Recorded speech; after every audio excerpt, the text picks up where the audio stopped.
अब हम करते हैं क्वेश्चन 4।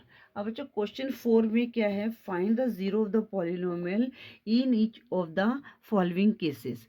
अब बच्चों हमने क्या करना है, यहाँ पर तो क्या था, आपको वैल्यू दी गई थी। अब यहाँ पर हमने क्या है, जो पॉलिनोमियल्स की वैल्यू को पुट करना है जो जीरो ऑफ द पॉलिनोमियल होगा। ठीक है, तो क्वेश्चन 4 करते हैं। बच्चों क्वेश्चन 4 का जो पार्ट 1 है, इसमें हमने क्या निकालना है, जीरो ऑफ द पॉलिनोमियल निकालना है। ठीक है, तो हम उसको कैसे निकालेंगे। अब बच्चों जो हमारे पास ये दिया गया है ना, पॉलिनोमियल के जीरो के इक्वल है, तो इसको हम कैसे लिख सकते हैं, x प्लस 5 इक्वल टू 0। ठीक है, अब हम इसको सॉल्व कर सकते हैं x। अब हम यहाँ पर जो 5 है इधर लेके जाएंगे तो हमारे पास क्या आ जाएगा, -5 आ जाएगा। ठीक है, यहाँ पर +5 है। अगर हम इस साइड लेकर गए, जब भी हमने साइड चेंज करनी होती है ना, तो जो साइन होते हैं ना वो हमेशा चेंज हो जाते हैं। यहाँ पर +5 था, -5 हो गया। अब हमारे पास यहाँ पर वैल्यू क्या आ गई, -5। अगर हम इस पॉलिनोमियल में -5 को पुट करेंगे तो हमारी वैल्यू क्या आ जाएगी, 0 आ जाएगी। ठीक है, तो ये जो -5 है ये क्या है, जीरो ऑफ द पॉलिनोमियल है। अब बच्चों इसको मैं ना चेक भी कर देते हैं, चेक करके भी दिखा देती हूँ। हमारे पास क्या है, x प्लस 5 है। अब यहाँ पर x की वैल्यू क्या, -5 प्लस 5।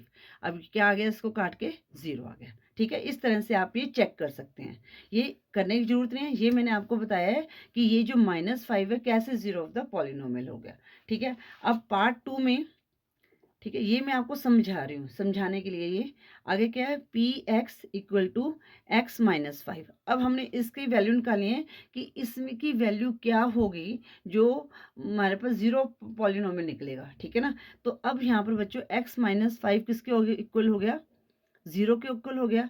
तो x इक्वल टू 0, यहाँ -5 प्लस 5 आ गया। तो यहाँ पर x का जो वैल्यू, अगर हम वैल्यू वेरिएबल 5 पुट करेंगे तो हमारे पास क्या आ जाएगा, जीरो ऑफ द पॉलिनोमियल आ जाएगा। ठीक है ना, तो अगर हमने इस पॉलिनोमियल में जो वेरिएबल है उसकी वैल्यू 5 पुट की, 5 माइनस 5 0 हो गया। तो जो 5 है इसे क्या है, जीरो ऑफ द पॉलिनोमियल हो गया।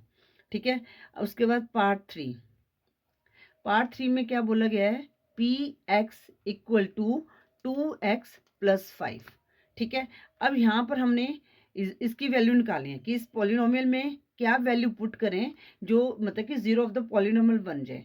तो 2x प्लस 5 इक्वल टू 0। अब 2x यहाँ पर है और यहाँ पर 0 प्लस 5 है तो -5 हो जाएगा। अब x की वैल्यू निकालेंगे तो -5, और यहाँ पर क्या है, 2 मल्टीप्लाई में तो नीचे चला जाएगा। तो x की वैल्यू क्या है, -5/2। अगर हम इस पॉलिनोमियल में पुट करेंगे तो हमारा जो क्या आ जाएगा, ये जो है -5/2 जीरो ऑफ द पॉलिनोमियल हो जाएगा। तो वैल्यू 0 आएगी। तो करके देख लेते हैं, चेक कर लेते हैं इसको। ये भी मैं आपको करके बता देती हूँ। 2 मल्टीप्लाई -5/2 प्लस 5, 2 से 2 कट गया, -5 प्लस 5 हमारे पास क्या आ गया, 0 आ गया। तो -5/2 is the zero of 2x plus 5। ठीक है बच्चों, अब हम करते हैं पार्ट 4 में क्या दिया गया है, px equal to 3x minus 2। ठीक है, तो अब 3x माइनस 2 इक्वल टू 0, मतलब कोई भी टर्म है वो 0 के इक्वल होगी। तो 3x, यहाँ पर -2 है तो यहाँ पर +2 हो जाएगा। अब x इक्वल टू, तो ये क्या है, मल्टीप्लाई में तो डिनोमिनेटर में चले जाएगा 2/3। तो यहाँ पर जो है वेरिएबल की वैल्यू क्या है, 2/3 है। अगर हम इसको पॉलिनोमियल में पुट करेंगे तो हमारा क्या बन जाएगा, ये जीरो ऑफ द पॉलिनोमियल बन जाएगा। आई होप ये क्लियर हो गया, ये आप खुद भी चेक कर सकते हैं। अगर पार्ट 5 है, पार्ट 5 क्या दिया गया है, px इक्वल टू 3x। अब बच्चों जो 3x यहाँ पर लिखे इक्वल टू 0, तो x इक्वल टू यहाँ पर क्या आ जाएगा, 0/3 आ जाएगा। तो यहाँ पर x इक्वल टू 0 आ जाएगा। तो अगर हम यहाँ पर 0, अगर x की जगह 0 पुट करेंगे तो इस पॉलिनोमियल का जीरो ऑफ द पॉलिनोमियल क्या होगा, 0 होगा। ठीक है, इस तरह से हमने ये पार्ट 5 को सॉल्व करना है। अब हम करते हैं पार्ट 6। बच्चों क्वेश्चन 4 का पार्ट और 6 और 7 है, ये मैंने ऑलरेडी उतार लिया है। तो पार्ट 6 है px इक्वल टू ax। ठीक है, यहाँ पर हमें क्या दिया है, a is not equal to 0। तो अब हमने यहाँ पर x की वैल्यू को निकालना है कि अगर उसका 0 क्या होगा, जिसको अगर हम वेरिएबल की जगह पुट करेंगे तो उसका 0 क्या होगा। ठीक है, तो अब ax हमारे पास क्या है, इक्वल टू 0। अब बच्चों यहाँ पर हमने x वेरिएबल x है, क्योंकि यहाँ पर x दिया गया है, ठीक है ना। तो x इक्वल टू 0 अपॉन, अब यहाँ पर क्या है मल्टीप्लाई, तो ये अपॉन में चला जाएगा। ठीक है, तो जब भी हम 0 को डिवाइड करते हैं किसी भी नंबर से तो हमारे पास 0 ही होता है, तो x की वैल्यू क्या आ गई यहाँ पर 0। अगर हम इस पॉलिनोमियल में 0 पुट कर देंगे तो इस पॉलिनोमियल का 0 ऑफ द पॉलिनोमियल क्या हो जाएगा, 0 हो जाएगा। अब यहाँ पर पार्ट 8 में दिया गया है p x equal to c x plus D.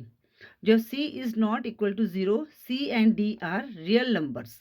तो बेटा c x plus d same लिखना है। जब भी हमने 0 ऑफ द पॉलिनोमियल को निकालना है तो हम क्या करेंगे, बस इक्वेशन लिख के इक्वल टू 0 लगा देंगे।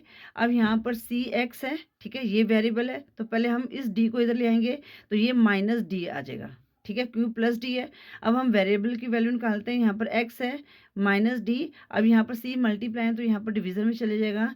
तो इस पॉलिनोमियल की जो x की वैल्यू क्या होगी, माइनस डी अपॉन सी। अगर हम इसको पुट करेंगे तो हमारे पास क्या आ जाएगी, 0 ऑफ द पॉलिनोमियल आ जाएगा। ठीक है, अगर ये माइनस डी अपॉन सी क्या हो जाएगा, 0 of the polynomial of c x plus d. ठीक है, इस तरह से हमने ये क्वेश्चन 4 को सॉल्व करना था। आई होप ये एक्सरसाइज 2.2 के हर क्वेश्चन को आपको अच्छी तरह से समझ आ गए होंगे। अगर आपको वीडियो यूजफुल लगे तो प्लीज़ वीडियो को लाइक करें, शेयर करें अपने फ्रेंड्स के साथ। अगर चैनल पे नहीं हो तो चैनल को सब्सक्राइब करें। Thank you for watching. Next video में हम एक्सरसाइज 2.3 को सॉल्व करेंगे। अगर आप इस चैप्टर 2 की वीडियो की इंट्रोडक्शन देखना चाहते हैं, साथ में उस वीडियो में एग्जाम्पल्स को भी सॉल्व किया गया है, तो उसका लिंक मैं ऊपर आई बटन में भी दे दूंगी और नीचे डिस्क्रिप्शन में भी दे दूंगी। तो आप इस वीडियो को ज़रूर देखें। Thank you for watching.